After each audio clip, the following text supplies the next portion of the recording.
It has been a really weird night. It started off, Empress, with the game I've been playing. I started playing Elder Scrolls Online again, which is a massive time sink. I like how I said I was going to quit playing video games, and then I joined an MMO again.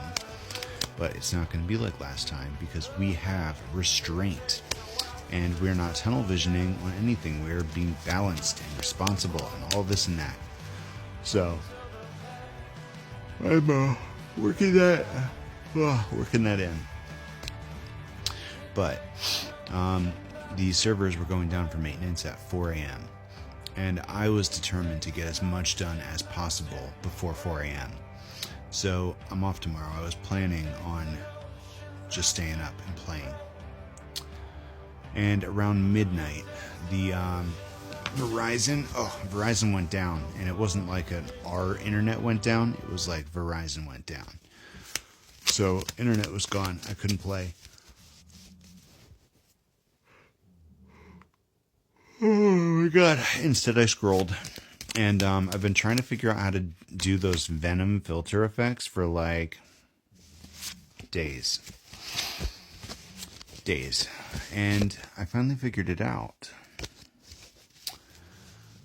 And at first I was like, is this the energy I'm posting right now? You know what I mean? Because there was nothing really that triggered my shadow, my dark side, my symbiote, if you will. And then I saw that duet, Empress, with the masks and the quote, and Spirit wanted me to do it. And when the cards fell, even though the entire video had a very ominous, like, karmic retribution kind of vibe, the cards that came out were pretty good. If in any other context, I would have taken it as a good thing. We had Knight of Pentacles. We had King of Wands. We had the Page of Wands. We had the Seven of Wands. And then we had the Emperor. But when you put it in context, it becomes about karmic retribution. The Knight of Pentacles, Six of Wands. The Knight of Pentacles signifying karma, always making it to the finish line. No matter how you dip, duck, dive, dodge, maybe dodgeball is significant for somebody. No matter how much, I'm getting, you can dodge a wrench, you can dodge a ball. But in this case, you're getting hit with that fucking wrench. Not you, the viewer, but this masculine, who may or may not be the twin flame. I'm seeing you can dodge a wrench, you can dodge a ball, and then somebody gets fucking smacked with a wrench. Because they thought that they were going to avoid whatever this hit was, whatever this karma is. You know, I don't like karmic readings. But there is something here that Spirit wants to get out.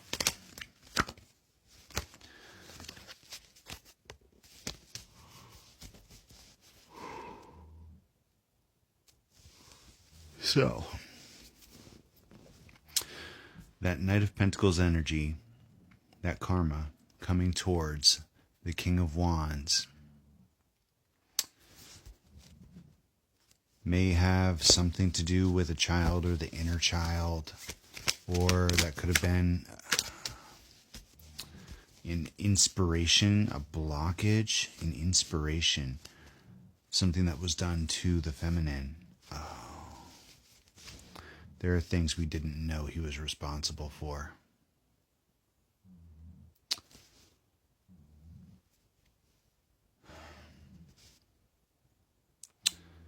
You know, when you shift your focus away from somebody that is potentially causing you harm, you don't really think to hold them responsible for things. But malintent as a result of perceived third-party interference. You know, negative energy can be sent through jealousy or through hurt feelings, bad thoughts, gossip, slander. There's 100 ways that you can send somebody bad energy, even accidentally. And he's always had a lot of effect on us. On me. I don't know if this was intentional or not. It may not be. Four of Cups. In this context, the Four of Cups as an answer to, did this have intention behind it? The man sitting under the tree with his eyes closed, not reaching for any cup at all, but dissatisfaction and apathy and regret are themes in that card. I think that it's entirely possible that Spirit wants us to know that whatever bad energy was sent is coming back full force. But our shadow wasn't triggered here, but Spirit wants it to be made known and clear. Like those videos, that energy was to inspire some kind of fear of retribution. That is definitely coming. And even in the very beginning, whenever I show my shadow, it's a warning, not a threat. And Spirit is the one that determines when that happens. When Spirit asks you to bare your teeth, you fucking do it. Because if they want to try and deter somebody from taking action against you, that's for their protection. The person that is coming against you, that's for their protection. Because Spirit, once the action's into the universe, Spirit doesn't have a choice. Karma doesn't have a choice at that point. There's no avoiding it. Once the action is taken, when somebody decides to do something, there's still time to change it. But after they actually do something, it's done. You can transmute. You can choose different actions. You can change things going forward. You can relive a different scenario, different people involved in the same circumstance, and choose different for yourself. But at the end of the day, once you've done something, the action is out. And you have to take accountability for that. And the sooner you face yourself and your shadow, and you stop going out of your way to hurt somebody else, and the more you focus on yourself, the faster you deal with those karmic exchanges. You have to keep on working at it. And these readings, when I do a karmic reading, it's more advice to the karmic rather than me telling the viewer all the terrible things that are happening to the karmic. You know, nobody deserves to be stuck in a loop. Nobody deserves to be in constant pain, no matter what they chose. Because Spirit always has a lesson. Some people can find redemption. Some people can help others after they get through the darkness. And some people do terrible things before they finally step into their light and their purpose. And that is not saying that all things are excusable. But we need to remember to have an open heart. That's a decision we make.